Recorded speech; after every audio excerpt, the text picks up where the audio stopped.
Hello बच्चों, एक बार फिर मैं आलोक कुमार आप सभी का आलोक फिजिक्स क्लास में स्वागत करता हूं। बच्चों, आज मैं आप सभी को 10th क्लास के कार्बन और उसके यौगिक के बारे में कुछ बताने आया हूं। और इस लेसन के बारे में हम लोग को कुछ आज महत्वपूर्ण बातों पर आज हम लोग चर्चा करेंगे बच्चों, और इसे जानने का प्रयास करेंगे कि कार्बन और उसके यौगिक मुख्यतः होते क्या हैं, है ना। ये इतनी अधिक मात्रा में आखिर कार्बन अपने यौगिक का निर्माण किस प्रकार करता है ना। तो चलिए हम लोग आज इसी लेसन को शुरुआत करते हैं बच्चों, और हम लोग जानने का प्रयास करते हैं। देखिए, कार्बन जो होता है बच्चों, वो बहुत ही एक नायाब, आप कह सकते हैं कि एक अजूबा प्रकार का एक तत्व होते हैं, है ना। जो कि किसी भी परिस्थिति में, किसी भी अवस्था में यौगिक का निर्माण वो कर सकते हैं। किसी भी परिस्थिति में रहें, चाहे वहाँ कार्बन की मात्रा बहुतायत में हो, चाहे कार्बन की अल्प मात्रा हो, है ना। किसी भी स्थिति में रहे तो वो अपना यौगिक का निर्माण वो कर सकते हैं बच्चों, है ना। कार्बन में यह गुण पाया जाता है। तो हम लोग एक बारी बारी, है ना, एक क्रम के अनुसार जो है उसका अध्ययन करेंगे बच्चों। सबसे पहले आज हम लोग जानने का प्रयास करते हैं बच्चों कि आखिर कार्बन क्या होता है कि नहीं। देखिए, कार्बन एक तत्व है बच्चों। क्या है कार्बन? इसका संकेत सी होता है, हम लोग जानते हैं। कार्बन एक तत्व है, कार्बन एक तत्व है कि नहीं। इसकी परमाणु संख्या कितनी होती है? हम लोग जानते हैं कि इसकी परमाणु संख्या 6 होती है ना। इसकी परमाणु संख्या, है ना, इसकी परमाणु संख्या 6 होती है। इसकी परमाणु संख्या 6 होती है। और इसका यदि इलेक्ट्रॉनिक विन्यास हम लोग करेंगे, इसका इलेक्ट्रॉनिक विन्यास हम लोग करते हैं तो हम लोग पाते हैं 2 और 4। मतलब पहली कक्षा में इसका 2 इलेक्ट्रॉन्स होता है और दूसरी कक्षा में इसका 4 इलेक्ट्रॉन्स होता है। तो कहने का मतलब हो गया कि इसके पास 4 इलेक्ट्रॉन्स की कमी होती है ना। ये 4 इलेक्ट्रॉन्स यदि प्राप्त कर ले तो वो यौगिक का निर्माण उन्हीं के साथ कर सकता है। तो इसे 4 इलेक्ट्रॉन्स की आवश्यकता होती है। अब ये 4 इलेक्ट्रॉन्स किस किस अर्थों में प्राप्त करता है ना, वो चीज़ ही हम लोगों को इसके, है ना, लेसन में हम लोगों को अध्ययन करना है बच्चों। मुख्यतः कार्बन जो है प्रकृति में बच्चों 2 अवस्थाओं में पाया जाता है। उसका हम लोग समस्थानिक भी कह सकते हैं कि कार्बन का समस्थानिक, देखिए समस्थानिक, कार्बन का जो समस्थानिक होता है वो मुख्यतः C, है ना, 12 और C14 के रूप में पाया जाता है। C12 और C14 के रूप में वो समस्थानिक पाए जाते हैं। कहने का मतलब हो गया कि उसमें न्यूट्रॉन की संख्या अलग अलग हो जाती है ना। तो इस प्रकार के कार्बन में न्यूट्रॉन की संख्या 6 होती है, और इस प्रकार के कार्बन में इलेक्ट्रॉन की संख्या, न्यूट्रॉन की संख्या 8 होती है ना। तो न्यूट्रॉन की संख्या अलग अलग होने की वजह से समस्थानिक भी 2 प्रकार के होते हैं। ऐसे कार्बन के अपर रूप भी बहुत पाए जाते हैं। कार्बन का अपर रूप जो होता है, अपर रूप इसके जो होता है, कार्बन का अपर रूप, जैसे कि हम लोग जानते हैं कि ग्रेफाइड के रूप में पाया जाता है। ग्रेफाइड हो गया, हीरा हो गया, है ना। और एक अपर रूप होता है जिसको हम लोग फुलरीन भी हम लोग कहते हैं बच्चों, उसको फुलरीन, है ना। फुलरीन के रूप में भी ये अपर रूप के तीन अपर रूप, जनरली जो है 10th क्लास तक के बच्चों को 2 ही प्रकार के अपर रूप बताए जाते हैं, जिसमें एक होता है ग्रेफाइड और दूसरा होता है हीरा और तीसरा होता है फुलरीन, है कि नहीं। ये 3 प्रकार के अपर रूप जनरली पाए जाते हैं। इसका भी स्टडी हम लोग आगे इसी लेसन में हम लोग करेंगे बच्चों, है ना। तो चलिए आज हम लोग जानते हैं, इसका थोड़ा परिचय लेते हैं, इंट्रोडक्शन लेते हैं कार्बन के बारे में। तो नेचर में जो कार्बन पाई जाती है, अर्थात हम लोग यदि अपने पृथ्वी के बारे में यदि बात करते हैं बच्चों, तो पृथ्वी में लगभग कार्बन जो होती है वो 0.02% होती है मौजूद प्रकृति में। लेकिन हमारे प्रकृति में, है ना, वायु के रूप में कार्बन डाइऑक्साइड, जिसको हम लोग कहते हैं, कार्बन डाइऑक्साइड के रूप में कार्बन जो होता है 0.03% हम लोगों का पाया जाता है कि नहीं। मुक्त रूप में, है ना, ये मुक्त रूप में जो कार्बन जो होता है वो क्रमागत रूप से हीरा और ग्रेफाइड के रूप में ही पाया जाता है, मुक्त रूप में होते हैं, इसमें क्या होते हैं, ग्रेफाइड के रूप में पाया जाता है ना। ये इसमें कार्बन जो होते हैं मुक्त रूप में, इसमें कार्बन के सिवाय और कोई दूसरा चीज़ इसमें नहीं होते है ना, सिर्फ कार्बन अपने मुक्त अवस्था में हीरा और ग्रेफाइड के रूप में ही पाए जाते हैं। और यदि आप एक चीज़ और उदाहरण ले सकते हैं, जैसे कोयला भी होते हैं, कोयला में भी कार्बन जो होते हैं वो मुक्त अवस्था में ही पाए जाते हैं। और खनिज पदार्थों में भी, जैसे खनिज पदार्थ में यदि हम लोग कहीं बात करते हैं तो खनिज पदार्थ में भी कार्बन जो होता है कार्बोनेट के रूप में पाए जाते हैं, है ना, कार्बोनेट के रूप में पाए जाते हैं। जैसे कि आप लोग जानते हैं कि कैल्शियम कार्बोनेट है कि नहीं, तो उसके रूप में पाए जाते हैं। दूसरी बात क्या होता है कि वनस्पति के क्षेत्रों में, जैसे कि हम लोग कार्बन हमारे शरीर में मौजूद होता है, जीव जंतुओं के शरीर में मौजूद होता है, और साथ में वनस्पति के भी शरीर में मौजूद होता है। तो यदि मान लिया जाए कि प्राणी जगत में यदि देखा जाए कार्बन किस रूप में पाए जाते हैं, प्राणी जगत में, है ना, प्राणी जगत में कार्बन मुख्यतः जो होती है वो किन किन रूपों में पाई जाती है बच्चों, हम लोग जानते हैं। जैसे चीनी, है ना, चीनी हम लोगों को कहाँ से प्राप्त होता है, ईख से प्राप्त होता है, गन्ना से प्राप्त होता है, और वो गन्ना कार्बोहाइड्रेट के रूप में उस ईख के पौधे में जमा होता है, उसी से हम लोग चीनी का निर्माण करते हैं बच्चों, है ना। जो दूसरी बात हो गया इसमें, जैसे साइट्रिक एसिड हो गया, साइट्रिक अम्ल जिसको हम लोग कहते हैं, साइट्रिक अम्ल कहाँ पाया जाता है, जैसे नींबू में साइट्रिक अम्ल हम लोग जानते हैं। एसिटिक अम्ल भी हम लोग जानते हैं बच्चों, एसिटिक अम्ल कहाँ पाया जाता है, सिरका में पाया जाता है एसिटिक अम्ल जानते हैं। तेल, वसा, तेल या वसा के रूप में, तेल आप लोग जान रहे हैं, वसा फैट जो हम है ना, जीव जंतुओं के शरीर में चर्बी के रूप में जमा होता है, फैट चर्बी के रूप में यहाँ पे मौजूद, लिख देता हूँ, चर्बी के रूप में मौजूद होते हैं, है ना। दूसरी बात है यूरिया के रूप में भी कार्बन जो होते हैं मौजूद होते हैं प्राणी के शरीर में, यूरिया, है ना। आप यदि जीव जंतु जो है मूत्र का त्याग करते हैं तो उसमें जो होती है ना, यूरिया मौजूद होता है बच्चों। हम लोग ये चीज़ जानते हैं, जनरली कार्बन पाए जाते हैं, है ना। तो कार्बन का महत्व हमारे दैनिक जीवन में बहुत है बच्चों, है ना।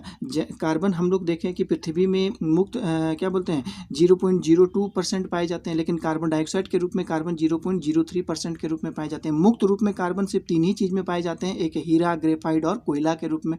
खनिज पदार्थ में कार्बन कार्बोनेट के रूप में मौजूद होते हैं, जैसे कैल्शियम कार्बोनेट होते हैं, है ना, सोडियम कार्बोनेट होते हैं। तो प्राणी जगत में भी कार्बन जैसे चीनी, ईख के रूप में पाए जाते हैं, साइट्रिक अम्ल के रूप में, एसिटिक अम्ल के रूप में, है ना। फिर तेल या वसा, चर्बी, फैट के रूप में पाए जाते हैं। यूरिया के रूप में भी कार्बन मौजूद होते हैं, जो कि हमारे शरीर से मूत्र के रूप से बाहर निकलता है ना। तो अब हम लोग यहाँ पे देखते हैं कि कार्बन हमारे दैनिक जीवन में महत्वपूर्ण भूमिका क्या क्या निभाता है, कार्बन की भूमिका क्या होती है ना, देखते हैं। देखिए कार्बन की भूमिका, तो इसके बारे में आप लोग ये बात जानिए बच्चों कि सुबह से शाम तक हम लोग जो भी तरह के वस्तुओं के संपर्क में आते हैं या जो भी तरह के वस्तु का इस्तेमाल हम लोग करते हैं, वो अधिकांश वस्तुएं जो होती है वो कार्बन से मिलकर के बनी होती है। जैसे हम लोग भोजन के रूप में जो वस्तु का इस्तेमाल करते हैं, जो भोज्य पदार्थ का इस्तेमाल करते हैं, उसमें कार्बोहाइड्रेट, है ना, उसमें कार्बोहाइड्रेट, प्रोटीन, है ना, प्रोटीन, वसा, विटामिन, है ना, विटामिन आदि सभी के सभी कार्बन के बने होते हैं। दूसरी बात क्या होता है, जैसे कि हम उपयोग का सामान में हम लोग जो चीज़ लाते हैं बच्चों, उपयोग के सामान में क्या क्या आता है, जैसे कि कपड़ा, है कि नहीं, कपड़ा, है ना, चमड़ा का जूता आदि होते हैं, साबुन, रंग, है ना, साबुन, रंग, प्लास्टिक, है ना, प्लास्टिक, बच्चों का खिलौना भी प्लास्टिक में ही बचे होते हैं, बच्चों का खिलौना इत्यादि जितने भी चीज़ें होती हैं वो सब के सब जो होते हैं वो कार्बन के ही बने होते हैं, है ना। यहाँ तक कि हम लोग जो कृत्रिम वस्त्र पहनते हैं बच्चों, आप लोग जानते होंगे कि कृत्रिम वस्त्र पुराने ज़माना में, है ना, कपड़े सिर्फ कॉटन के ही आते थे, सूती कपड़ा आता था, लेकिन जो नए ज़माना में जो सिंथेटिक कपड़ा जो हम लोग यूज़ करते हैं, जिसमें सूता का इस्तेमाल किया जाता है बच्चों, उसमें ज़्यादातर रेयॉन होता है, नायलॉन होता है, टेरिलीन होता है। तो इस प्रकार का जो है कपड़े का यूज़ करते हैं। तो कपड़े के रूप में भी हम लोग जो है इसका इस्तेमाल करते हैं, जिसको हम लोग सिंथेटिक या संश्लेषित कपड़ा भी हम लोग कहते हैं, है ना। इसको संश्लेषित कपड़ा भी हम लोग कहते हैं बच्चों, संश्लेषित कपड़ा। तो संश्लेषित कपड़े के जो सूते बने होते हैं वो मुख्यतः रेयॉन के बने होते हैं, है ना, नाइलॉन के बने होते हैं, नाइलॉन के, और है ना जैसे कि डैक्रॉन के बने होते हैं, और टेरिलीन की बनी होती है।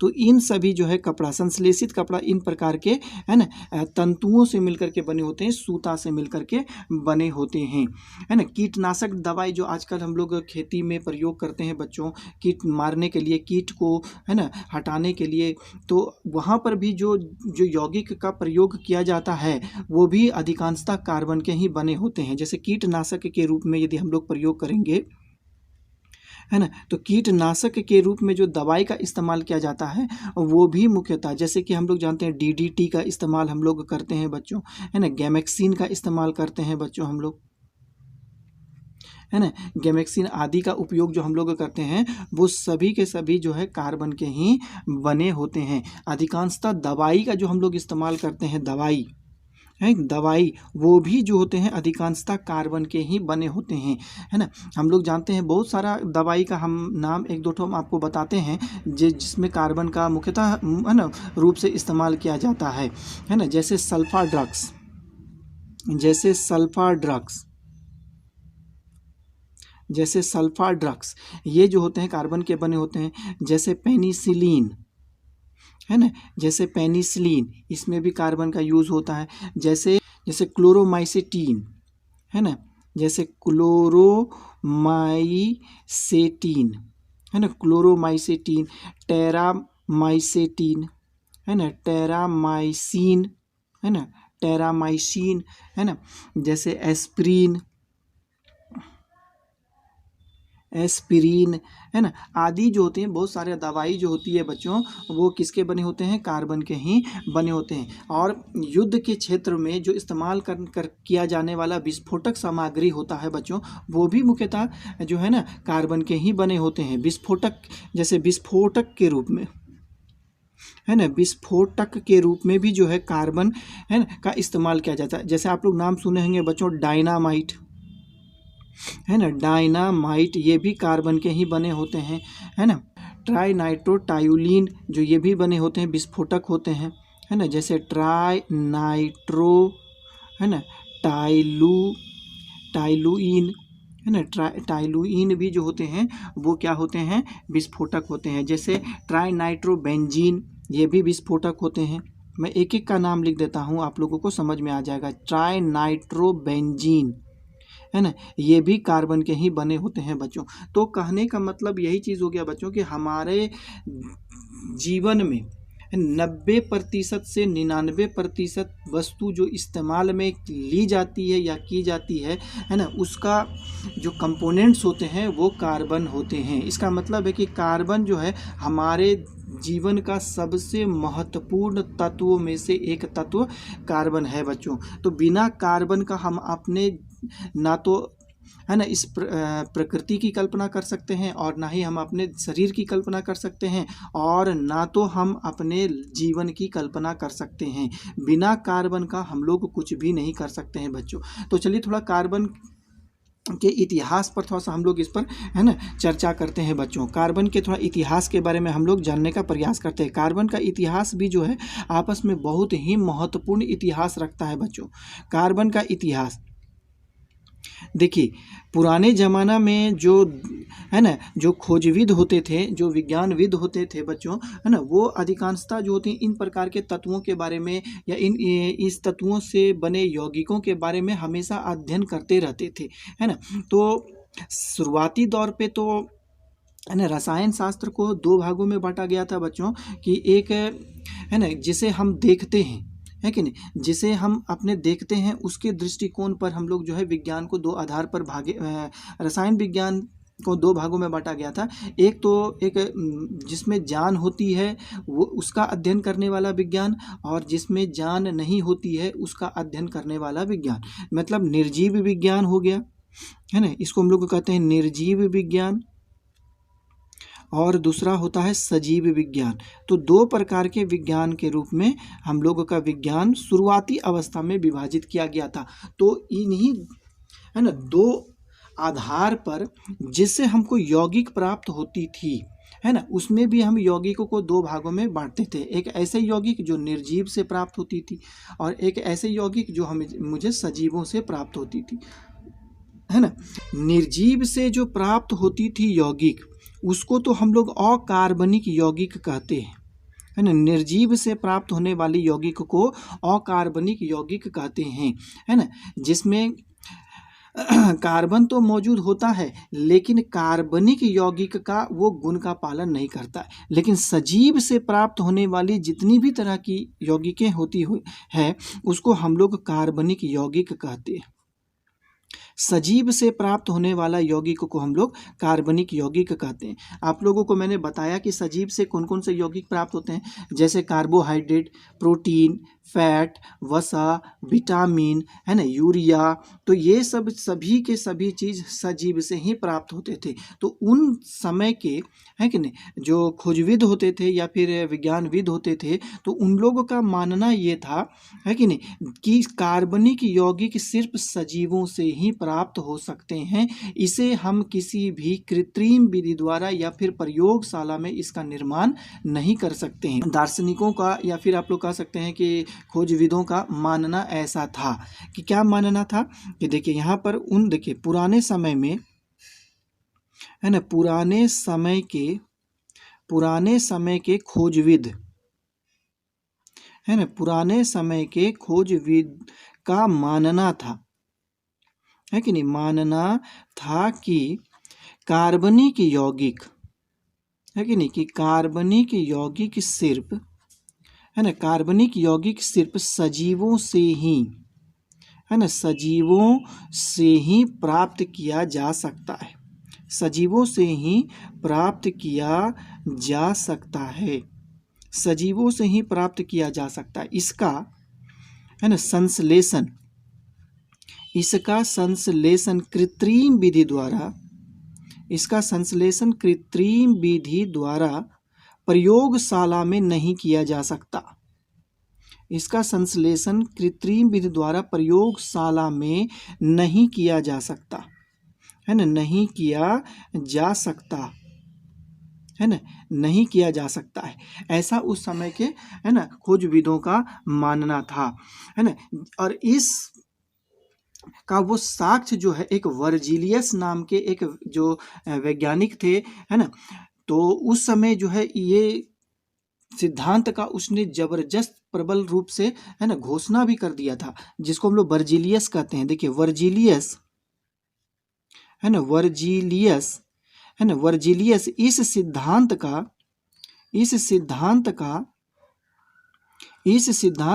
प्रबल रूप से घोषणा भी कर दिया था, ना। वर्जिलियस इस सिद्धांत का प्रबल रूप से घोषणा भी किया था, प्रबल रूप से घोषणा भी किया था।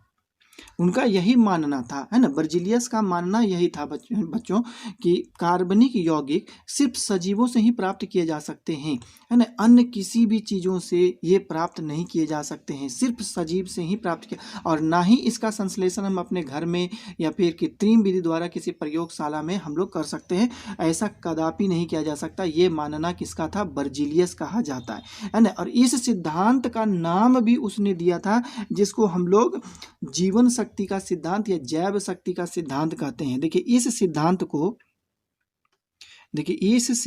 को क्या कहा उसने, है ना, इस सिद्धांत को जीवन शक्ति का सिद्धांत,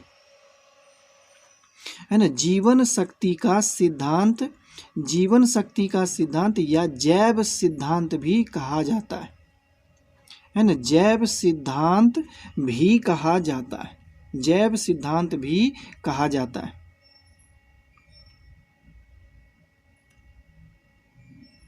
तो इस सिद्धांत को जीवन शक्ति का सिद्धांत या फिर हम लोग जैव सिद्धांत भी हम लोग कहते हैं बच्चों। लेकिन ये सिद्धांत जो है ज़्यादा दिन तक चला नहीं बच्चों, है कि नहीं। तो अब ये सिद्धांत का खंडन जो था वर्जिलियस के ही एक विद्यार्थी था, है ना, जिसका नाम वेलर था, उसने किया था। वेलर ने ही इसका खंडन किया था, है ना। आप देखिए, मैं आगे के पेज में आप लोगों को बताता हूँ कि इसका खंडन किस प्रकार किया गया था। देखिए, जैव शक्ति सिद्धांत का, है ना, जैव शक्ति सिद्धांत का, जैव शक्ति सिद्धांत का खंडन, है ना, खंडन वर्जिलियस के शीर्ष, है ना, जो शिष्य थे उसने ही किया। देखिए, वर्जिलियस के शिष्य, वर्जिलियस के शीर्ष वेहलर ने किया था, वेहलर ने किया था, ने किया था। तो ये कैसे किया था बच्चों, उसके बारे में मैं आप लोगों को बताता हूँ कि वेलर जो था प्रयोगशाला में कुछ काम कर रहे थे, है कि नहीं, कुछ काम कर रहे थे, और उसमें से उसने एक यौगिक जिसको हम लोग अमोनियम साइनाइड कहते हैं, तो उसने अमोनियम साइनाइड को एक टेस्ट ट्यूब में लिया और उसे गर्म करने के लिए, है ना, उसने क्या किया, एक उस्मक में चढ़ा दिया, गर्म किया उसे, और वो बाहर चले गए थे, है कि नहीं। और जब कुछ देर के बाद जब वो अंदर आते हैं तो उसे एक यूरिया, है ना, का तरह सेंट जो है अपने प्रयोगशाला में उसे देखने को या, है ना, अनुभव करने को मिला। तब उसने ये पता नहीं चल रहा था कि आखिर ये सेंट जो है, आखिर ये गंध जो है वो कहाँ से आ रहा है ना। तो जब उसने अपने ही प्रयोग के निकट गया तो उसने देखा कि ये अमोनियम साइनाइड को जब मैं गर्म कर रहा हूँ तभी से उसी से यूरिया निकल रहा है बाहर, है ना। तब ये प्रयोग जो है उसे यकीन नहीं हुआ कि आखिर ऐसा हो सकता है कि अमोनियम साइनाइड को जब मैं गर्म करूंगा तो उसे यूरिया बाहर निकलेगा, क्योंकि उस समय सबके दिमाग में यही बात था बच्चों कि ये जो कार्बनिक यौगिक हैं वो सिर्फ कहाँ से प्राप्त किया जा सकते हैं, सजीवों से, इसे प्रयोगशाला में नहीं बनाया जा सकता। तो वेहलर ने जो क्या बोलते हैं अमोनियम साइनाइड को जो गर्म किया और उससे यूरिया बाहर निकल रहा था, तो ये उसे अपने ही प्रयोग में उसे विश्वास नहीं हो रहा था। वो कई बार अपने प्रयोग को दोहराया और अंततः जब निष्कर्ष में पहुंचे उसने कि नहीं, है ना, इस यूरिया का निर्माण प्रयोगशाला में संभव है ना। तब से इस जैव शक्ति सिद्धांत का खंडन हुआ, जिसने सबसे पहला इसका शीर्ष जो जाता है, श्रेय जाता है, वो वेहलर को जाता है ना। तो वेहलर ने क्या किया उसके बारे में हम लोग यहाँ पे देखते हैं। देखिए, वेहलर ने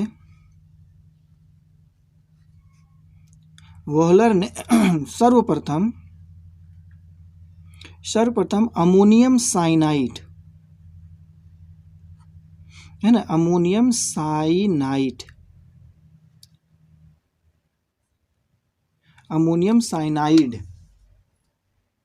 है ना, अमोनियम साइनाइड को गर्म किया, उसने देखा कि इससे यूरिया, है ना, इससे यूरिया बन रहा है, यूरिया का बनना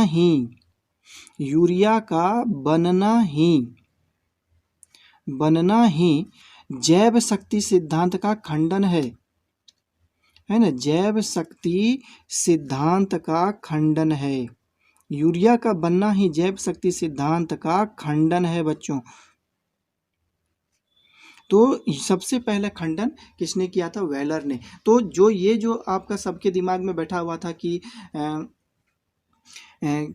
कार्बनिक यौगिक सिर्फ सजीवों से ही प्राप्त किया जा सकता है, ऐसा बातें अब नहीं रह गई। किसके समय में, वेहलर के समय में, है ना। और जो कि किसके शिष्य थे, वर्जिलियस के ही शिष्य थे। वर्जिलियस ने ही सबसे पहले सबके दिमाग में ये बात डाल दिया था कि कार्बनिक यौगिक सिर्फ सजीवों से ही प्राप्त किया जा सकता है। और वेहलर ने इस कार्बनिक यौगिक, जो एक यूरिया एक कार्बनिक यौगिक है, उसका संश्लेषण उसने प्रयोगशाला में करके दिखाया। तो उसने क्या किया था बच्चों, इसके बारे में मैं आपको बताता हूँ कि अमोनियम साइनाइड जो होता है वो NH4CNO, इसको हम लोग अमोनियम साइनाइड हम लोग कहते हैं, है कि नहीं। इसी का नाम है अमोनियम साइनाइड,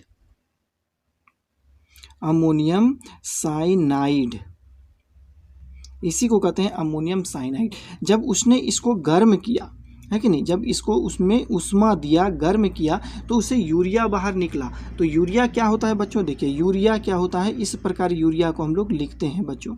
ये यूरिया है, इसको हम लोग यूरिया कहते हैं।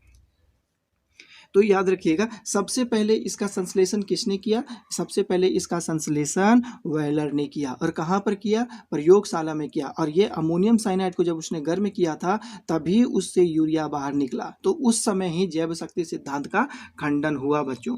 तो ये बातें आप लोग समझ गए होंगे बच्चों। ये क्या था, है ना? सबसे पहले मैंने आप लोगों को कार्बन के बारे में परिचय बताया, उसके बाद जीवन में इसका महत्व को समझाया, उसके बाद मैंने इसके इतिहास पर थोड़ा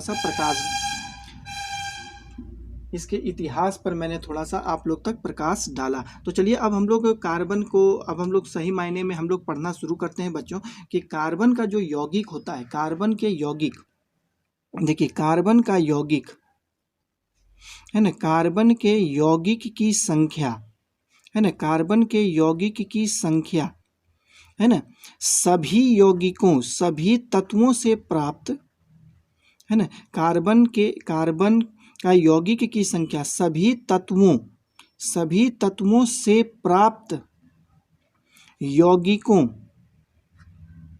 है ना, सभी तत्वों से प्राप्त यौगिक की संख्या से कई गुना अधिक होती है, संख्या से कई गुना अधिक होती है, कई गुना अधिक होती है। यदि आप इसको ऐसे भी मान सकते हैं कि यदि मान लेते हैं कि पूरे ब्रह्मांड में यौगिक 100% पाए जाते हैं तो उसमें कार्बन के यौगिक सिर्फ 90% पाए जाते हैं, है कि नहीं? आप ऐसे भी कह सकते हैं कि यदि पूरे ब्रह्मांड में 100% यौगिक हैं सभी तत्वों के मिला करके, तो अकेले कार्बन अपने आप में 90% यौगिक रखता है और अन्य सभी तत्व 10%, अकेले जो है कार्बन 90% यौगिक जो है ना निर्माण करता है और सभी तत्व मिल करके सिर्फ 10% ही यौगिक बनाते हैं। समझ सकते होंगे कि कार्बन की यौगिक पूरे संसार में कितनी मात्रा में पाई जाती होगी, है ना? तो आखिर ऐसा क्या बात है कार्बन में कि वो इतने अधिक यौगिक का निर्माण करता है ना? तो चलिए हम लोग ये चीज़ जानते हैं बच्चों, जानने का प्रयास करते हैं कि कार्बन की बड़ी मात्रा में यौगिकों की संख्या का कारण क्या है। देखिए कार्बन के यौगिक है ना, कार्बन के यौगिक का बड़ी संख्या में होने का कारण, कार्बन के यौगिक का बड़ी संख्या में होने का कारण क्या है, होने का कारण क्या है? तो चलिए हम लोग आज इस पर बात करते हैं, थोड़ा सा विचार भी करते हैं बच्चों, है ना, और समझने का प्रयास करते हैं कि इतनी बड़ी मात्रा में आखिर कार्बन के यौगिक क्यों पाए जाते हैं। तो सबसे पहली बात है, देखिए कार्बन की संयोजकता 4 होती है। इसका सबसे इंपॉर्टेंट है कि कार्बन की संयोजकता 4 होती है ना, कार्बन की संयोजकता 4 होती है। अब इससे कार्बन को क्या फायदा हो गया? इससे कार्बन को यही फायदा होता है कि वो 4 जो उसकी संयोजकता होती है वो चारों संयोजकता को तृप्त करने के लिए अलग अलग प्रकार के तत्वों के साथ भी अभिक्रिया कर सकता है कि नहीं? आप समझ रहे होंगे कार्बन की संयोजकता 4 होती है। इसको संयोजकता को इस प्रकार प्रदर्शित किया जाता है, कार्बन के चारों तरफ 4 लाइन लगा करके, जिसको बंधन भी कहा जाता है। तो इन चारों संयोजकता को तृप्त करने के लिए कार्बन अलग अलग 4 प्रकार के तत्वों के साथ भी अभिक्रिया कर सकता है ना?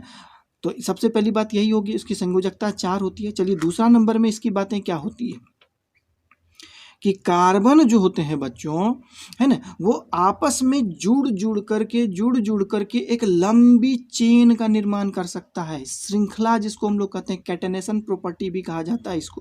कार्बन देखिए आपस में जुड़कर, कार्बन आपस में जुड़कर, है ना, आपस में जुड़कर लंबी चेन का निर्माण कर सकता है, लंबी चेन का निर्माण कर सकता है, निर्माण कर सकता है, आपस में जुड़ करके ये लंबी चेन का निर्माण कर सकता है।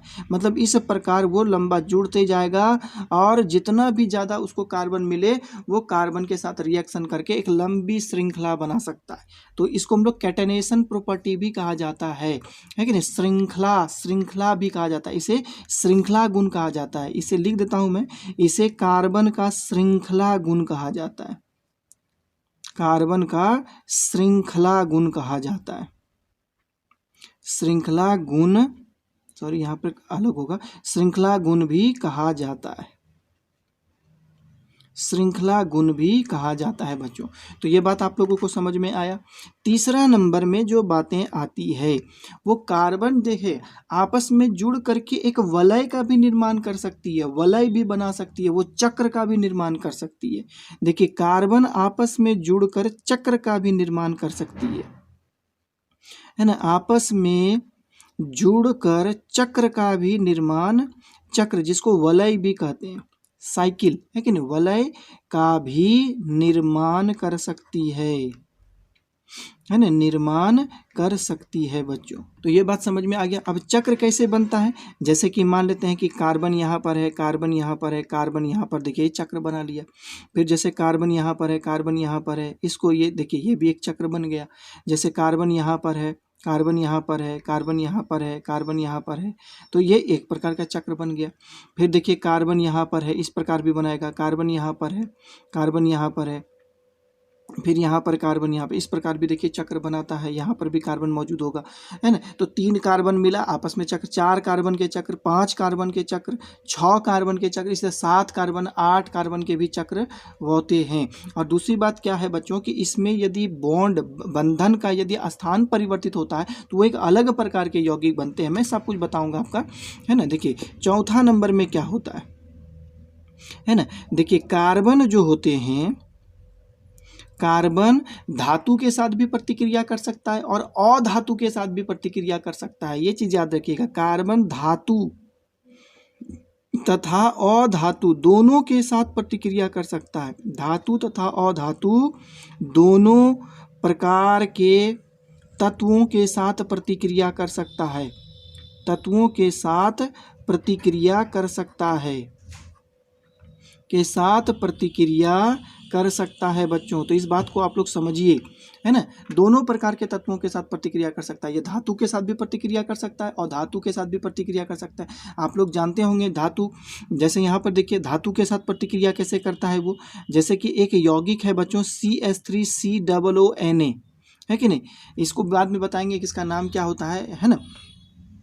तो ये सोडियम क्या है, यहाँ पर ये सोडियम एक धातु है जिसकी, है ना, इसकी संयोजकता 1 होती है, हम लोग जानते हैं ये एक धातु है। तो यहाँ पर आप देख रहे हैं इसके यौगिक में है कि आखिर पाए जाने वाला सोडियम, है कि नहीं, ये एक बना रहा है कि नहीं यौगिक। तो इसका मतलब है कि यहाँ पर ये धातु के साथ भी प्रतिक्रिया करा, और धातु के साथ तो बहुत सारा प्रतिक्रिया होता है, जैसे क्लोरीन, है कि नहीं। तो ये भी देख प्रकार हैं कि कार्बन के एक यौगिक के साथ क्लोरीन का जोड़ना, तो ये दोनों ही प्रकार के यौगिक का निर्माण कर रहा है। तो इसका मतलब है कि वो धातु के साथ भी प्रतिक्रिया कर रहा है और अधातु के साथ भी प्रतिक्रिया कर रहा है, और दोनों के साथ प्रतिक्रिया करता है ना, जिसके कारण उसकी बड़ी से बड़ी मात्रा में यौगिक बनते हैं। 5वां नंबर में इसका गुण क्या होता है बच्चों कि धातु जो कार्बन जो होती है यदि अल्प मात्रा में पाई जाती है तो वो, है ना, अपने से ही आपस में इलेक्ट्रॉन का साझा करके त्रिबंधन बना लेती है ना। और कम से कम यदि इलेक्ट्रॉन्स की संख्या कम होती है तो वो आपस में जुड़ जाती है और त्रिबंधन बना लेती है। और यदि क्या बोलते हैं कार्बन की संख्या यदि ज़्यादा होती है तो वो द्विबंधन, उससे ज़्यादा है तो एकल बंधन का भी निर्माण कर सकती है। तो देखिए कार्बन जो है, कार्बन एकल बंधन, द्विबंधन, कार्बन एकल बंधन, द्विबंधन, द्विबंधन तथा त्रिबंधन, त्रिबंधन तीनों का निर्माण कर सकती है ना, तीनों का निर्माण कर सकती है, निर्माण करती है, निर्माण करती है। तो जैसे कार्बन कार्बन आपस में मिलकर डबल बॉन्ड बनाया, है ना। फिर जैसे कार्बन आपस में जुड़ करके ट्रिपल बॉन्ड बनाता है। कार्बन यदि कम की संख्या में है तो वो डबल सिंगल बॉन्ड भी बना सकते हैं। डबल बॉन्ड से क्या मतलब है, इसका मतलब है दोनों कार्बन आपस में 2-2 इलेक्ट्रॉन्स का साझा कर रहे हैं, है ना। यहाँ पर जो होता है दोनों ही कार्बन जो होता है 3-3 इलेक्ट्रॉन्स का साझा कर रहे हैं, और यहाँ पर जो होता है यहाँ इलेक्ट्रॉन्स दोनों कार्बन 1-1 इलेक्ट्रॉन्स का साझा करते हैं। तो हम लोग जैसे इसके बारे में थोड़ा सा आपको बताते हैं बच्चों। जैसे कार्बन की हम लोग जानते हैं कितनी संयोजकता होती है, कार्बन की 4 संयोजकता होती है। तो इस कार्बन की भी 4 संयोजकता, जिसको बिंदुवार हम लिखें, इस कार्बन का 1 2 3 4 संयोजकता, और इस कार्बन की भी 4 संयोजकता, है ना। तो देखिए यहाँ पर दिए इसकी 3 1 2 3 और 4 हो गया। तो यदि ये इलेक्ट्रॉन्स यदि इसके साथ बन जाए, और ये इलेक्ट्रॉन्स यदि इसके साथ भी बंध जाए तो इसके पास दोनों कार्बन के पास अभी देखिए तो कितना इलेक्ट्रॉन्स हो गया। तो इस इलेक्ट्रॉन्स के पास 1 2 3 4 5 है कि नहीं 6 और पहला से मौजूद है एक 7 इलेक्ट्रॉन्स हो गया। इसके पास भी देखिए 1 2 3 4 5 6 और एक 7। तो इधर वो किसी दूसरे हाइड्रोजन के साथ जैसे मान लें कि जुड़ जाता है तो 7 और इस हाइड्रोजन का एक इलेक्ट्रॉन्स लेकर के ये अपना अष्टक 8 पूरा कर लिया।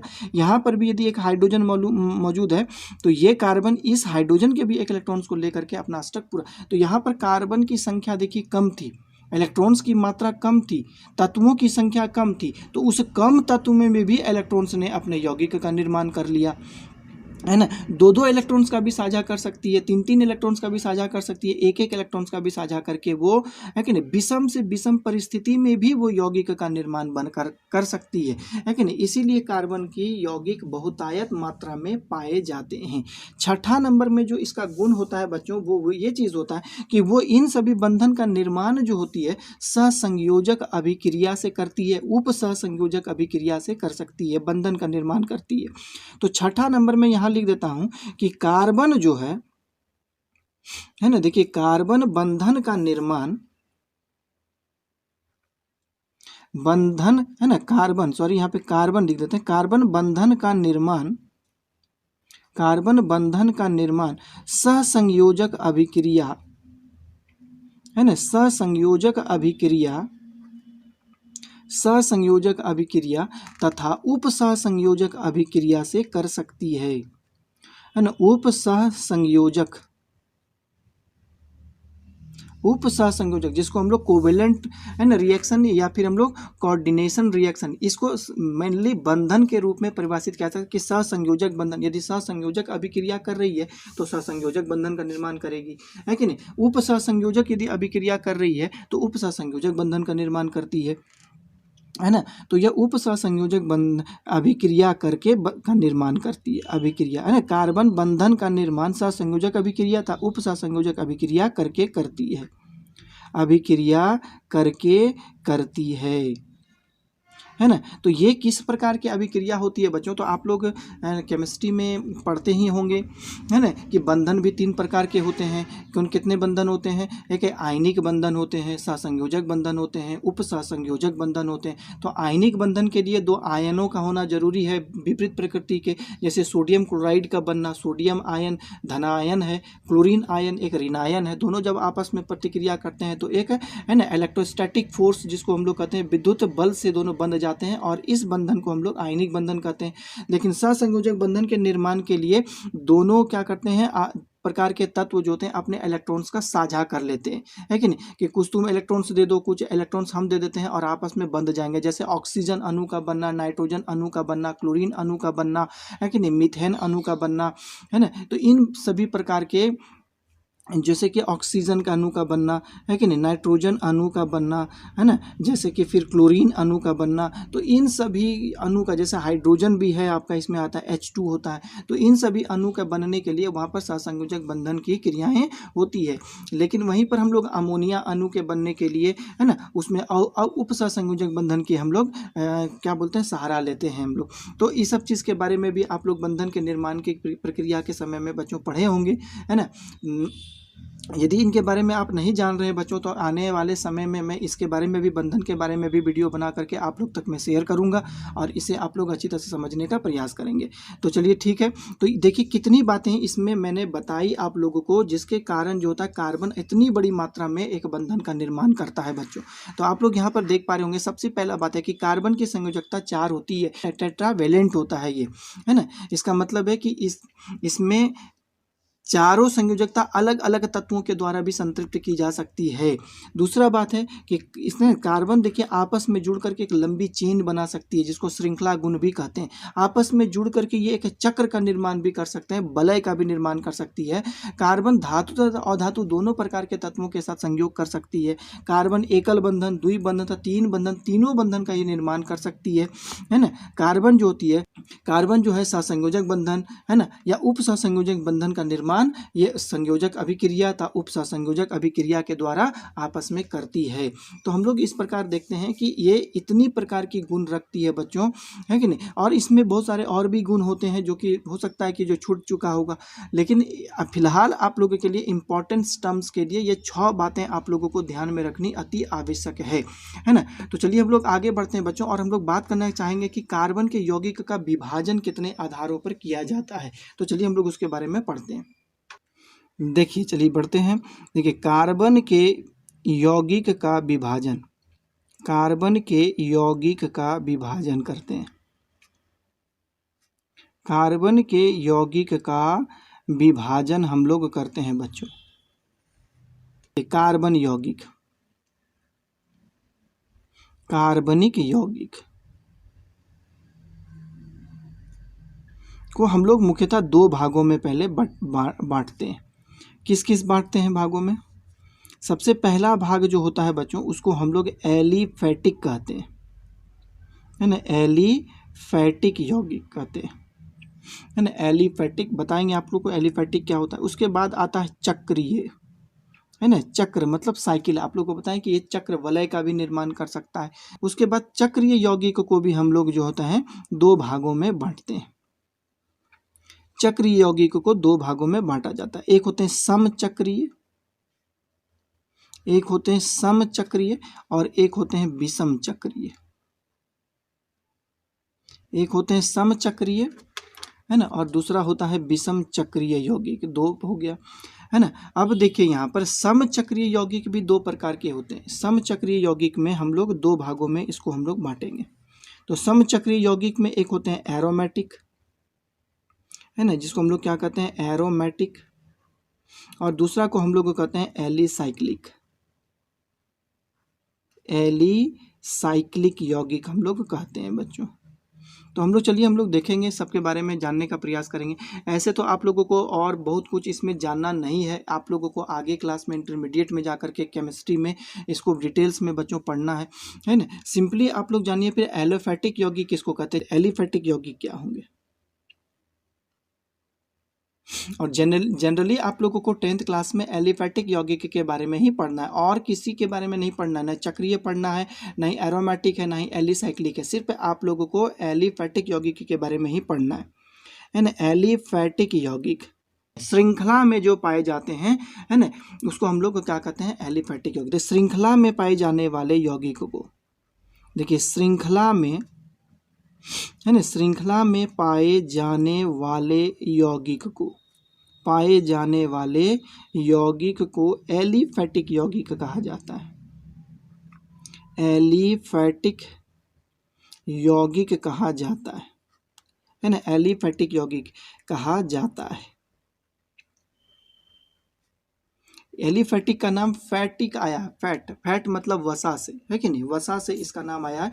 मतलब वसा से प्राप्त यौगिक जो होते हैं उसको हम लोग एलिफैटिक यौगिक कहते हैं। श्रृंखला में पाए जाने वाले यौगिकों को एलिफैटिक यौगिक कहते हैं। जैसे मीथेन हो गया, है ना, जैसे मीथेन हो गया, ईथेन हो गया, है ना, क्या बोलते हैं, प्रोपेन हो गया, है ना, ब्यूटेन हो गया, है ना। उसी तरह आप लोग यहाँ पे भी दे सकते हैं, इथीन हो गया, है ना, प्रोपीन हो गया, ब्यूटीन हो जाएगा इसमें भी, है ना। उसी प्रकार आप देख सकते हैं इथाइन, जिसको हम लोग एसिटिलीन भी कहते हैं,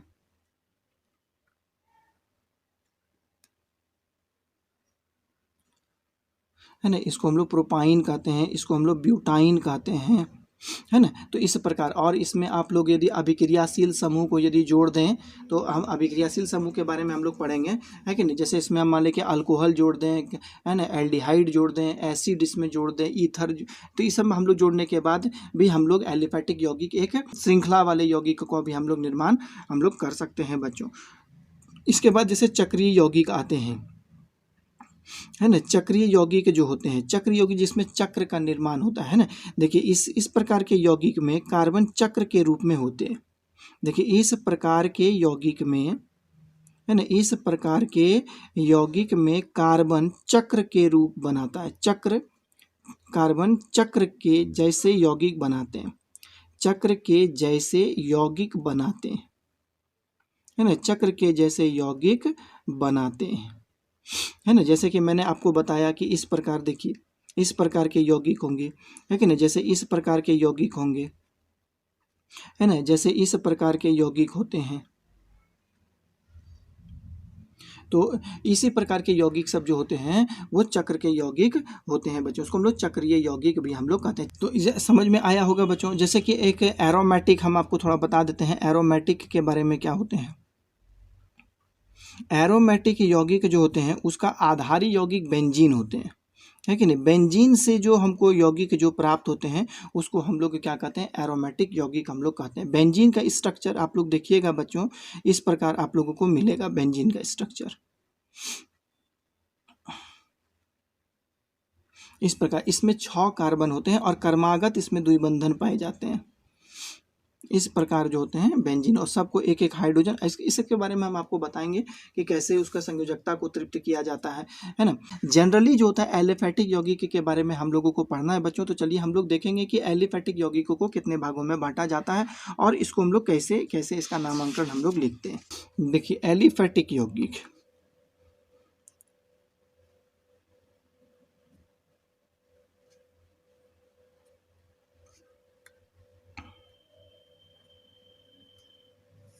इसी के बारे में हम लोगों को पढ़ना है ना। एलिफैटिक यौगिक, एलिफैटिक यौगिक को हम लोग 3 स्तरों में विभाजित करते हैं बच्चों, है कि नहीं। 3 स्तर में एलिफैटिक यौगिक को हम लोग 3 स्तर में, जिसको पहला नाम कहते हैं एल्केन, दूसरा को कहते हैं एल्कीन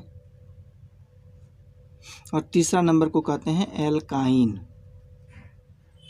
ये 3 प्रकार के यौगिक होते हैं, एल्केन, एल्कीन और एल्काइन। एल्केन लिखने का एक सामान्य सूत्र होता है CnH2n+2 होता है। एल्कीन लिखने का सामान्य सूत्र होता है CnH2n और एल्काइन लिखने का एक सामान्य सूत्र होता है CnH2n-2। ये 3 प्रकार के यौगिक इसमें होते हैं, है ना। तो जहाँ n क्या है, जहाँ n जो है सभी में, जहाँ n नंबर ऑफ कार्बन है, जहाँ n कार्बन की संख्या है, जहाँ n कार्बन की, तो कार्बन की संख्या के आधार पर, है ना, यौगिकों का नाम में एक प्रत्यय जोड़ा जाता है कि नहीं, याद रखिएगा। देखिए जैसे कि हम यहाँ आपको लिख देता हूँ श्रेणी में कि यदि कार्बन 1 है, यदि कार्बन की संख्या 1 होता है तो उसका नाम होता है मिथ, है ना। यदि कार्बन की संख्या यदि 2 होती है उसका नाम होता है इथ। यदि कार्बन की संख्या 3 होती है तो उसका नाम होता है प्रॉप। यदि कार्बन की संख्या 4 होता है तो उसका नाम होता है ब्यूट। यदि कार्बन की संख्या 5 होती है तो उसका नाम होता है पेंट, है ना। यदि कार्बन की संख्या 6 होती है तो उसका नाम होता है हेक्स। यदि कार्बन की संख्या 7 होती है उसका नाम होता है हेप्ट। यदि 8 होता है तो उसका नाम होता है ऑक्ट। यदि 9 होता है तो नॉन। यदि 10 होता है तो उसका नाम होता है डेक, है ना। तो आप लोग याद होगा, यदि कार्बन की संख्या 1 होती है तो मिथ, 2 होती है तो इथ, 3 होती है तो प्रॉप, 4 होती है तो ब्यूट, 5 होती है तो पेंट, 6 होती है तो हेक्स, 7 होती है तो हेप्ट, 8 होती है तो ऑक्ट, 9 होती है तो नॉन और 10 होती है तो डेक नाम हम लोग देते हैं। तो सबसे पहले हम लोग बात करते हैं बच्चों एल्केन के बारे में, है ना। एल्केन को लिखना कैसे पड़ता है, एल्केन के बारे में चलिए एल्केन के बारे में हम लोग जानते हैं, जिसका सामान्य सूत्र होता है CnH2n और +2 होता है। तो यदि हम लोग कार्बन की संख्या n = 1 लेंगे तो आ गया मेरा मिथ। तो इस फार्मूला में बैठाइए, तो कार्बन की संख्या 1 है ना, कार्बन 1 और यहाँ पर कितना हो गया, देखिए 2 + 2 = हो गया 4। लेकिन एक बात याद रखिए, कार्बन 1 को इंडिकेट नहीं किया जाता है, C1 नहीं लिखा जाता, कभी नहीं लिखा जाता है, इसलिए यहाँ पर CH4 ही लिखा जाता है ना। देखिए लास्ट में क्या है आपका एल्केन, N है कि नहीं। इसमें जो आपका लास्ट वाला है एल्केन आप देख रहे हैं ना, तो N लास्ट में लगा हुआ है, N। तो मिथ में भी आप लोग लास्ट में N जोड़ दीजिए, क्योंकि हम लोग एल्केन के बारे में बात कर रहे हैं। यदि कार्बन नंबर 1 है, मतलब N का मान 1 है, तो मिथ, और मिथ में हम लोग क्या जोड़ देंगे N, मिथ में हम लोग जोड़ देंगे N = क्या होगा मिथेन, समझ पा रहे हैं, है ना। मीथेन नाम कैसे आया, यदि एक कार्बन है ना, और एल्केन समूह में तो उसका लास्ट एल्केन बोलेंगे तो लास्ट में एन आता है, तो मिथ के साथ एन जोड़ेंगे तो नाम हो जाएगा मीथेन। अब इसकी संरचना सूत्र पर यदि हम लोग बात का ध्यान देते हैं बच्चों, तो ये हम पहले कहें कि कार्बन की कितनी होती है संयोजकता, 4 संयोजकता होती है। अब 4 हाइड्रोजन है तो प्रत्येक एक एक, ये जो सामने देख रहे हैं ना, इसको बॉन्ड कहा जाता है, बंधन कहा जाता है। प्रत्येक बंधन के सामने एक हाइड्रोजन आप यहाँ पर अपने मन से डाल दीजिए। तो देखिए फार्मूला भी तृप्त हो गया, एक कार्बन 4 हाइड्रोजन, 1 2 3 4 हाइड्रोजन हो गया। तो ये इसकी संरचना सूत्र होती है। मीथेन का संरचना सूत्र इसी प्रकार लिखते हैं बच्चों, है ना।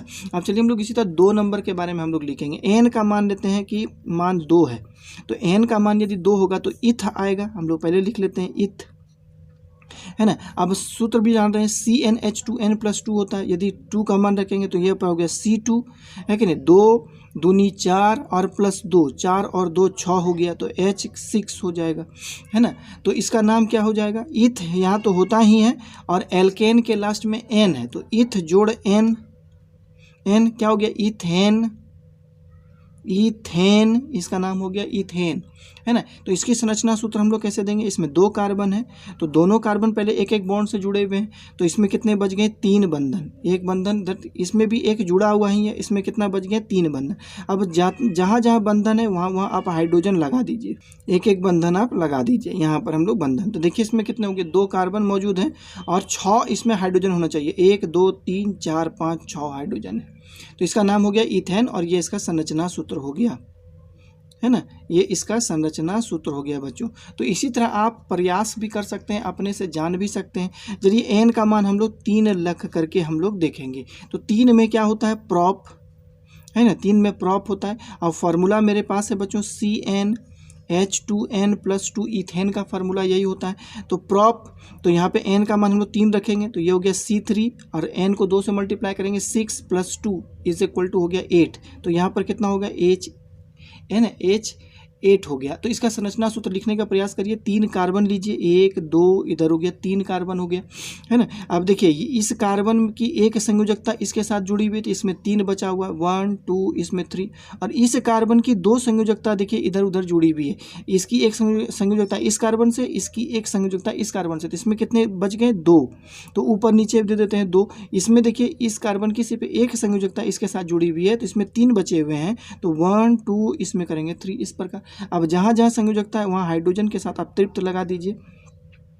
आप इतने जान लीजिए कि प्रत्येक कार्बन में 4 उसकी लाइन बॉन्ड को पूरा करना है कि नहीं। आप देखिए प्रत्येक कार्बन में 4 लाइन होंगे, इस कार्बन में 1 2 3 4, इस कार्बन में देखिए 1 2 3 4, इस कार्बन में देखिए 1 2 3 4, मतलब आपको 4 हाइड्रोजन या 4 लाइनें सब हाइड्रोजन ये कार्बन में पूरा करना है।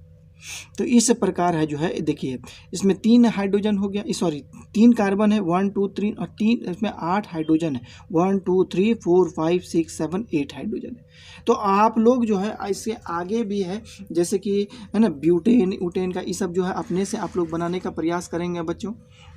जैसे हम लोग यहाँ पर देखेंगे ब्यूटेन के बारे में, चलिए ब्यूटेन का क्या हो जाएगा देखिए, तो है ना ब्यूटेन के बारे में हम लोग बनाते हैं। जैसे ब्यूटेन के बनाने के लिए हम लोगों को यहाँ पर एन का मान कितना लेना पड़ेगा, एन का मान हम लोगों को 4 लेना पड़ेगा ब्यूटेन के लिए, है ना। ब्यूटेन बनाने के लिए एन का मान हम लोग 4 लेते हैं। तो फार्मूला हम लोग जान रहे हैं CnH2n+2 होता है ना। अब हम लोग एन का मान यहाँ पर 4 रखेंगे, तो C4 हो गया, 4 दूनी 8 और 2 कितना हो गया, 10 हो गया, तो H10 हो गया यहाँ, है कि नहीं। तो ब्यूटेन का फार्मूला निकल गया। तो अब इसका संरचना सूत्र लिखेंगे, तो 4 कार्बन देंगे, 1 2 3 4 कार्बन हो गया। तो 4 कार्बन में अब हम लोग प्रत्येक कार्बन की 4 4, तो उस वैलेंसी को पूरा करिए, 1 हो गया यहाँ पर, 1 यहाँ पर देंगे 4, इसका देखिए 2 पहले से पूरा है तो 2 ही बाकी है, इसका भी 2 देखिए पहले से पूरा है, 2 ही बाकी है, इसका 1 पूरा है तो उसमें 3 हम लोग देंगे। अब देखिए सब जगह हाइड्रोजन लगा दीजिए, 1 2 3 4 5 6 7 8 9 और हो गया 10। तो इसका नाम क्या होगा, हम लोग जानते हैं n = 4 को हम लोग क्या कहते हैं, ब्यूट, इसको हम लोग ब्यूट कहते हैं। और एल्केन का लास्ट में एन लगा हुआ है, तो ब्यूट जोड़ एन = क्या होता है, ब्यूटेन, है ना, ब्यूटेन इसका नाम हो गया।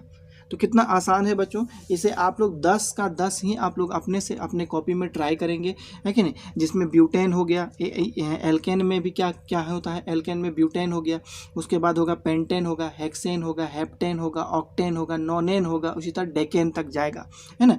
इसी तरह हम लोग एल्कीन का भी हम लोग देखते हैं बच्चों। चलिए हम लोग एल्कीन के बारे में हम लोग यहाँ पर प्रयास करते हैं समझने का, एल्कीन के बारे में। तो यहाँ से हम लोग बात करते हैं एल्कीन का, है ना। एल्कीन का सूत्र क्या होता है, CnH2n होता है ना। और इसमें याद रखिएगा लास्ट में कीन लगा हुआ है, कीन, जैसे एल्केन में कैन लगा हुआ था, इसमें कीन लगा हुआ है। तो हम लोग चलिए इसमें याद रखिएगा कि इसमें n = 1 संभव नहीं है, n = 1 संभव नहीं है। इसका मतलब है कि एल्कीन में यौगिक की शुरुआत n = 2 से होती है ना। तो यहाँ पर हम लोग क्या करेंगे, n का मान 2 लेकर के चलेंगे। आप समझ में आ गया होगा ये बात कि एल्कीन में n = 1 संभव नहीं है। इसका मतलब है कि इसमें n का मान 1 रख करके यौगिक का निर्माण नहीं किया जा सकता। वो बाद में आपको समझ में आ जाएगा ऐसा क्यों, क्योंकि एक में डबल बॉन्ड बनना संभव नहीं होता, है ना। तो n का मान यहाँ पर 2 है।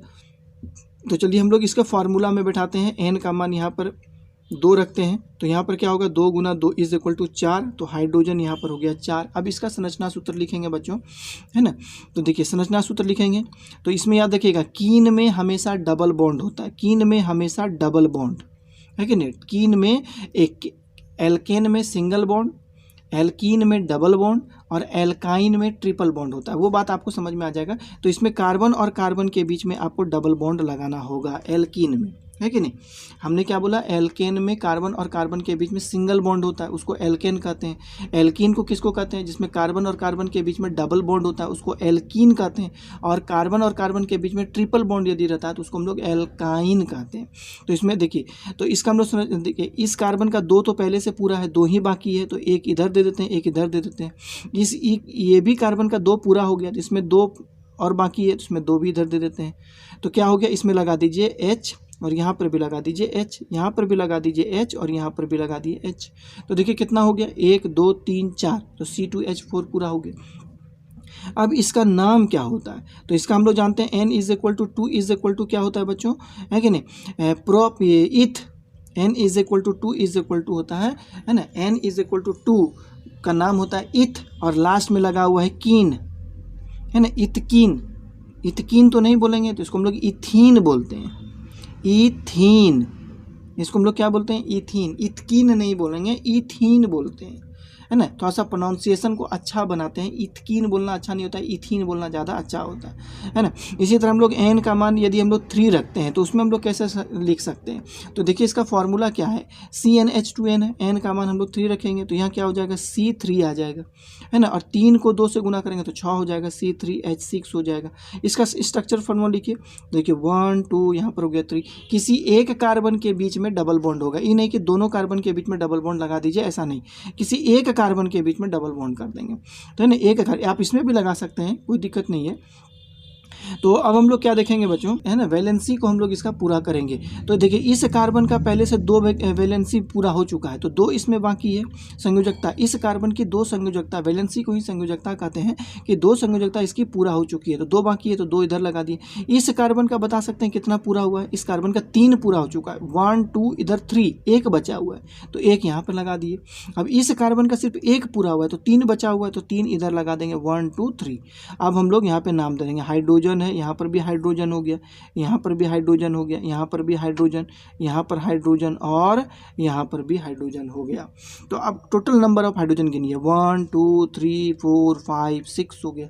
तो इसका नाम क्या होगा बताइए, तो इसका नाम क्या होगा, n = 3 का नाम होता है प्रोप, और लास्ट में कीन है एल्कीन का, तो कीन, प्रोपकीन। तो प्रोपकीन नहीं बोल करके हम इसको प्रोपीन बोलते हैं, क्या बोलते हैं, प्रोपीन, है कि नहीं। इसका नाम होता है प्रोपीन, है ना। और भी एक बच्चों आप उदाहरण ले सकते हैं प्रोप, है ना। तो n = हम लोग यदि यहाँ पर 4 रख देते हैं, है ना, तो क्या हो जाता है, तो चलिए इसका सूत्र आप लोग जानते हैं, CnH2n होता है, इस फार्मूला को याद रखना होगा। तो 4 रखेंगे तो यहाँ पर हो जाता है Cn, और क्या हो गया, 4 दूनी 8 हो जाता है, यहाँ पर 8 हो जाता है। तो इसका संरचना सूत्र लिखिए, 4 देखिए 1 2 3 4 रखेंगे, किसी एक कार्बन के बीच में आप डबल बॉन्ड लगा दीजिए। तो यहाँ पर देखिए इस कार्बन की 2 संयोजकता पूरी है, तो 2 हमको डाल देंगे, है ना। तो इस कार्बन की 3 पूरी है, इसलिए 1 यहाँ पे लगाना पड़ेगा। इस कार्बन का 2 पूरी है तो हमको और 2 लगाना पड़ेगा, और इस कार्बन का 1 पूरी है तो यहाँ पर हमको 3 लगाना पड़ेगा, है ना। तो अब सबको आप हाइड्रोजन यहाँ पर लिख दीजिए, एक हाइड्रोजन यहाँ, एक हाइड्रोजन यहाँ, है ना, एक हाइड्रोजन यहाँ, एक हाइड्रोजन यहाँ, एक हाइड्रोजन यहाँ, एक हाइड्रोजन यहाँ, एक हाइड्रोजन यहाँ। आप टोटल को गिनिए 1 2 3 4 5 6 7 8, तो आपका 8 आ गया। इसका नाम क्या होगा बच्चों? तो N=4 को हम लोग ब्यूट कहते हैं, है कि नहीं, ब्यूट। और है ना, एल्केन का लास्ट में कीन है ना, सॉरी एल्कीन का लास्ट में एल्कीन है, तो ब्यूट जोड़ कीन = ब्यूटकीन। तो ब्यूटकीन नहीं बोल के हमको ब्यूटीन बोलते हैं, इसे हम लोग क्या कहते हैं? ब्यूटीन कहते हैं। तो आप लोग ऐसे ही बच्चों और भी, है ना, एल्केन में मैंने कितना तक बनाया था? 4 तक बनाया था, आप लोग 10 तक उसमें प्रयास करें। एल्कीन को भी मैंने 4 तक बनाया है, उसमें भी आप लोग आगे 10 तक प्रयास करें। तो चलिए हम लोग एल्काइन को देखते हैं बच्चों, एल्काइन का कैसे हम लोग बनाते हैं। चलिए एल्काइन के बारे में हम लोग जानेंगे। एल्काइन किसको कहते हैं? जिसके कार्बन और कार्बन के बीच में 3 बंधन पाए जाते हैं, उसको हम लोग एल्काइन कहते हैं, है ना। एल्काइन किसको कहते हैं? जिसके कार्बन और कार्बन के बीच में कितने बंधन पाए जाते हैं? 3 बंधन पाए जाते हैं, इसको हम लोग एल्काइन कहते हैं, है ना। तो इसमें भी N=1 जो होते हैं संभव नहीं होते हैं, N=1 संभव नहीं है कि नहीं, संभव नहीं होते हैं। तो इसके शुरुआत कहाँ से होती है? N=2 से होती है। और हम लोग जानते हैं एल्काइन का जो सामान्य सूत्र होता है बच्चों, वो क्या होता है? CnH2n-2 होता है ना। तो चलिए n का मान यहाँ पर 2 रख करके देखिए, तो C2 हो गया। आप यहाँ पे 2 रखेंगे तो कितना हो गया? 2 2 4 में 2 घट जाएगा तो फिर 2 हो जाएगा। इसका मतलब हो गया कि H2, है ना, C2H2 होता है। तो इसका स्ट्रक्चर फार्मूला कैसे हम लोग बनाएंगे? तो यहाँ पर एक कार्बन और एक कार्बन यहाँ देंगे। हमने कहा कि कार्बन और कार्बन के बीच में 3 बंधन होते हैं, तो 3 बंधन दे दिए। तो देखिए इस कार्बन की 3 संयोजकता पूर्ण है, तो एक संयोजकता इधर दे दिए, 4 इस कार्बन की 4 हो गई। इस कार्बन के भी 3 पूरा है, तो इधर दे दिया, तो इसका भी 4 हो जाएगा। तो एक हाइड्रोजन यहाँ जोड़ देंगे और एक हाइड्रोजन यहाँ पर जोड़ देंगे, तो ये हो गया मेरा यौगिक। अब देखिए इस कार्बन की 4 पूरा हो गई, 1 2 3 4, और इस कार्बन की 4 पूरा हो गई, 1 2 3 4, तो ये यौगिक बन गया। अब इस यौगिक का नाम क्या है? तो हम लोग जानते हैं कि N=2 जो होता है वो ईथ होता है ना। और हम लोग एल्काइन पढ़ रहे हैं, तो लास्ट में काइन है, तो ईथ जोड़ काइन, है ना, ईथ जोड़ काइन क्या हो गया? इथकाइन। तो इथकाइन नहीं बोल करके हम लोग इथाइन बोलते हैं, इसे इथाइन, समझे ना, इथाइन। उसी प्रकार n का नाम, यदि n= यहाँ पर 3 हो जाए बच्चों तो क्या होगा? तो हम लोग सामान्य सूत्र जान रहे हैं, CnH2n-2 होता है, 3 रख दीजिए यहाँ पर, तो क्या हो जाएगा? C3, 3 × 2 6, 6 में से 2 घट गया 4, है कि नहीं। तो C4, तो इसका स्ट्रक्चर फार्मूला लिखेंगे, तो यहाँ पे 3 कार्बन है, तो किसी एक कार्बन के बीच में आप ट्रिपल बॉन्ड डाल दीजिए, है ना। अब सबकी संयोजकता को पूरा कराइए। देखिए इस कार्बन की कितनी है? 3 पूरा हो गए, 1 2 3, और इसका 1 बाकी है, यहाँ पर मैंने कर दिया, है ना, एक हाइड्रोजन लगा दिया। अब देखिए इस बीच वाले कार्बन की कितनी पूरी है? 1 2 3 और इधर 4, इस कार्बन का पूरा है। लेकिन अब लास्ट वाले कार्बन का देखिए 1 ही है, तो इसमें हम लोग 3 और इसमें जोड़ना होगा। तो यहाँ हाइड्रोजन लगा दिए, यहाँ हाइड्रोजन लगा दिए, और यहाँ पर हाइड्रोजन लगा दिए। टोटल नंबर ऑफ हाइड्रोजन कितने हो गए? 1 2 3 4। देखिए आपका इक्वेशन यही है। इसका नाम क्या होगा बच्चों? तो इसका नाम हो जाते हैं N=3 को क्या कहा जाता है? प्रोप, है ना। और एल्काइन में लास्ट में काइन है, तो काइन लगा दिए, प्रोपकाइन हो गया, है कि नहीं। पूरा क्या होगा? प्रोपकाइन। लेकिन प्रोपकाइन नहीं बोल के इसको हम लोग प्रोपाइन बोलते हैं। क्या बोलते हैं? प्रोपाइन। इसको हम लोग क्या कहते हैं? प्रोपाइन। तो अब हम लोग N=4 का हम लोग देखेंगे बच्चों, N=4 हम लोगों को देखेंगे, है ना। तो N=4 में आप सामान्य सूत्र जान रहे हैं, CnH2n-2 होता है, तो n का वैल्यू 4 रखेंगे, तो C4, 4 2 जा 8, 8 में से 2 जाएगा 6 हो जाएगा, तो यहाँ पर कितना हो गया? H6। तो इसका हम लोग अब संरचना सूत्र रखेंगे, 1 2 3 4, किसी एक कार्बन के बीच में आप ट्रिपल बॉन्ड लगा दीजिए, है ना। तो देखिए अभी इस कार्बन की कितनी पूरी हो गई? इस कार्बन की 3 हो गई, 1 2 3, एक बाकी है, तो एक यहाँ पर जोड़ करके हाइड्रोजन दे दी। अब इस कार्बन की, ये वाला कार्बन की कितनी हो गई? 1 2 3, और इधर एक 4, इसका पूरा हो गया। अब ये वाला ये वाला कार्बन है, इसका 2 है, एक इधर है, इधर 2 बाकी है, तो 2 इधर मैंने दे दिया। और इस कार्बन का सिर्फ 1 पूरा है, तो इसमें मैंने 3 दे दिया, है ना। अब जहाँ जहाँ है वहाँ पर हाइड्रोजन वहाँ पर लगा देंगे। यहाँ पर हाइड्रोजन लगा दिए, यहाँ हाइड्रोजन लगा दिए, यहाँ हाइड्रोजन लगा दिए। कितना हाइड्रोजन हो गया? 1 2 3 4 5 6। देखिए ये समीकरण है, H4 H6 हो गया। इसका नाम क्या होगा? है ना। n इज इक्वल टू 4 मैं यहाँ पे रखा हूँ, है ना, n इज इक्वल टू 4 है। तो इसका नाम क्या होगा बच्चों? तो इसका नाम हो जाएगा n is equal to 4 is equal to होता है ब्यूट, और एल्काइन के लास्ट में है काइन, तो ब्यूटकाइन हो गया। तो ब्यूटकाइन नहीं बोल करके इसको हम लोग क्या कहते हैं? ब्यूटाइन, है ना, इसको हम लोग क्या कहते हैं? ब्यूटाइन। तो इसी प्रकार आप लोग और भी बनाएं, जैसे एल्केन में मैंने आप लोगों को छोड़ दिया बच्चों बहुत सारा, है ना। एल्केन का क्या क्या होता है? एल्केन में n इज इक्वल टू 4 तक ही मैंने लिखा, आप लोग बनाइए 5 6 7 8 9 10। एल्कीन का भी बनाइए, है कि नहीं, एल्कीन में भी बनाइए, एल्काइन में भी बनाइए, है ना। तो आप लोग कंप्लीट करके, है ना, उसको मुझे बताइए आप लोग कमेंट करके, है कि नहीं, कि आप लोगों ने अच्छी तरह से ये बातें सीखा कि नहीं। एल्केन, एल्कीन, अल्काइन का स्ट्रक्चर फार्मूला को जब तक आप इसको अपने कॉपी में प्रैक्टिस नहीं करेंगे, है ना, कि फार्मूला को देख देख करके उसका यौगिक का नाम नहीं लिखिएगा।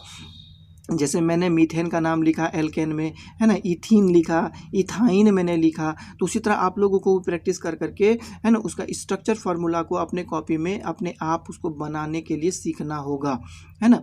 तो ठीक है बच्चों, आज मेरा वीडियो इतना ही रहेगा, है ना। अब नेक्स्ट टॉपिक्स में मैं आगे आप लोगों को और भी इसके बारे में बहुत अच्छी अच्छी बातों को बताऊंगा, है ना। जैसे कि इसका फंक्शनल ग्रुप क्या होता है, अभिक्रियाशील समूह क्या होता है, समजातीय श्रेणी क्या होती है, समावयवता जैसी गुण क्या क्या होती है, तो इनके बारे में मैं आप लोगों को और भी ज़्यादा डिटेल्स में इसे बताऊंगा। तो ठीक है, आज इतना ही तक रहेगा।